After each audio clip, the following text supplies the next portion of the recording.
Greetings, beekeepers of 2023. Hooray, bees finally arrived even though we're in the middle of winter. So we're hiving our 8 hives. We've got 6 carnelians, 2 buckfast. We're going to be hiving our buckfast colony right now. So we're just going through the process real quick. 4-pound box of bees. We always want to start by getting the queen out, and this is her little cage clip here. So how we get to that is we prep the sugar feeder. This is a canister full of sugar water, and we lift that on out. Just takes a little bit of wiggling, but we get our fingers on it. We don't take it out yet because you can see inside the box. We prep the queen cage, we give it a tap.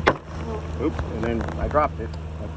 But that's okay. The one thing you want to make sure is that this little tab right here, you can see right there, don't straighten that out because the queen will fall down into the box. And then you got to dig with it. And then you got to dig it out. Not easy to try and dig her out of all that chaos. All right, so they're already down towards the bottom. So I'll slide the feeder out. They put a lot of wax on it sometimes and it gets stuck because of wax.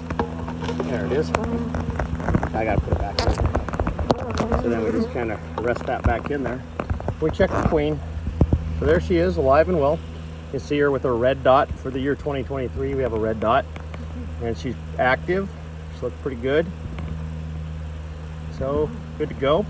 Cork's still in there. We'll pull that out here in a minute. So what we do is we shake the bees off and we put her in our pocket. And the reason we do that is we want to keep her nice and warm.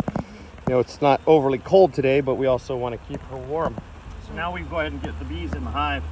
So again, we come back here, we give it a bang, we get rid of the sugar feeder. And this is where it gets kind of crazy.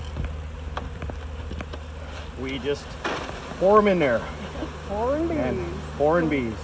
So get a little violent here because we got to knock them off the cage or off the mesh. Pour them out through that little hole. We give a couple things. We get them all in there. That's pretty good. There's only like 10 bees left in there, if that.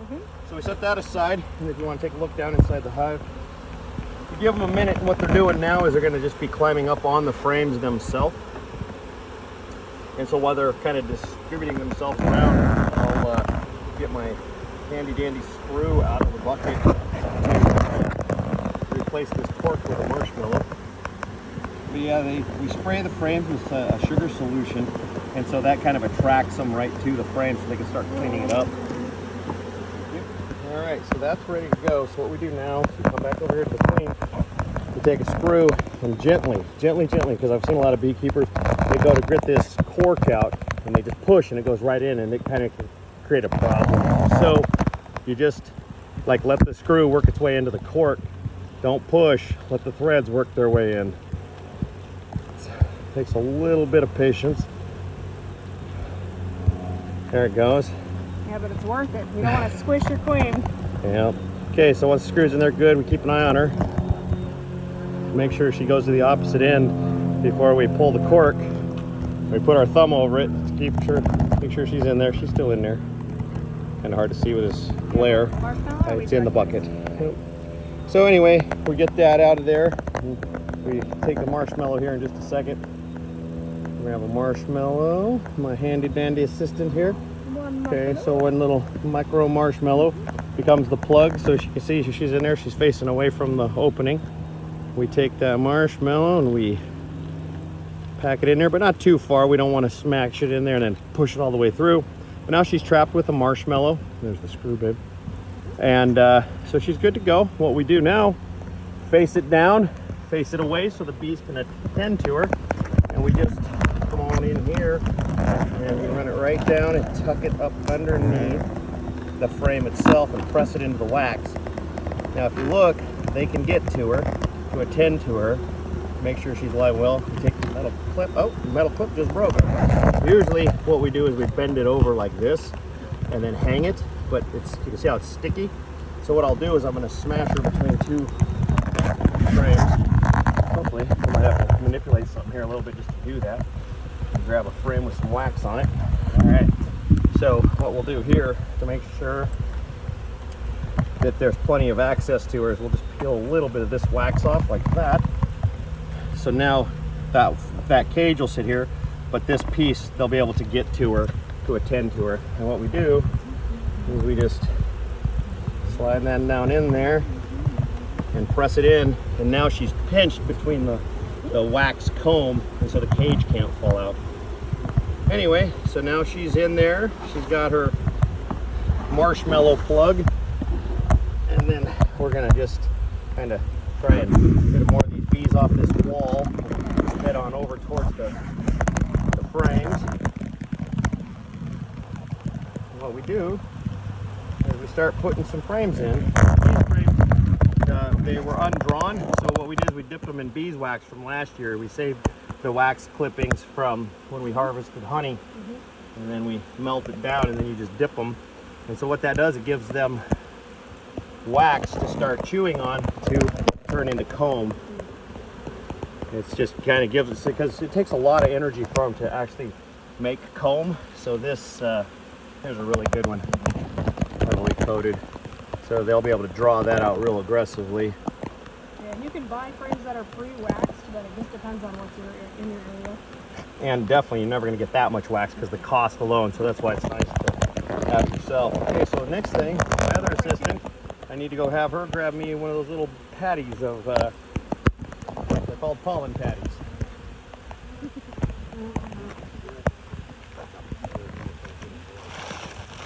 Pollen patties. All right, thank you, assistant. So this is a pollen patty, and this is a protein substitute before the primary pollen flow starts. We put this on the top frame, and we try and get that right over where the queen is as best as possible. And what I do here is I slide that, because you don't want to just lay it on there, because it'd be bees, it'd be squished. So you slide it on there. There's a little bit of wax there for them to chew on. But so now the queen cage is right here. The pollen is here. The bees are all going to like group up around her, and this gives them chewing area to chew this out and start cleaning up the frames. And once they get that marshmallow chewed out for her, they'll release her and she'll start laying eggs almost instantly right there. So that's how you get that part of it done. Next step is this is called a top feeder, and we're gonna just try and get as many bees off this edge as possible. Sometimes they can be stubborn, but it looks like that went pretty well. Actually, they all kind of were inside. Okay, so now we got this is a sugar feeder. And again, we call it a top feeder. So what we do is we try and get these bees that are chewing out. You have your assistant hold that lid, get them doing. And then you just take this as a sugar water solution, and you just pour it right in here. And you put a measure of apple cider vinegar in here, and also I like to use lemongrass, because bees for some reason are attracted to lemongrass. So you put a little bit of essential oil lemongrass in here, and and the apple cider vinegar just keeps it from molding, so it gives them a little bit more time. So once you got your sugar feeder in there, got your top cover, make sure there's no bees. There's one here, but she's outside, and covered up. Voila. Get your ratchet strap put on there so the wind don't blow it off. Some beekeepers use like a rock or something heavy to put on there, but I just like the absolute security of a ratchet strap myself. But use what you have.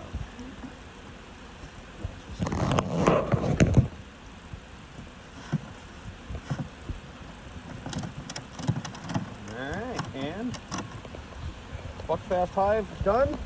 Now we just keep an eye on the food and the pollen patty, and here we go. Now we do 6 more, just like that.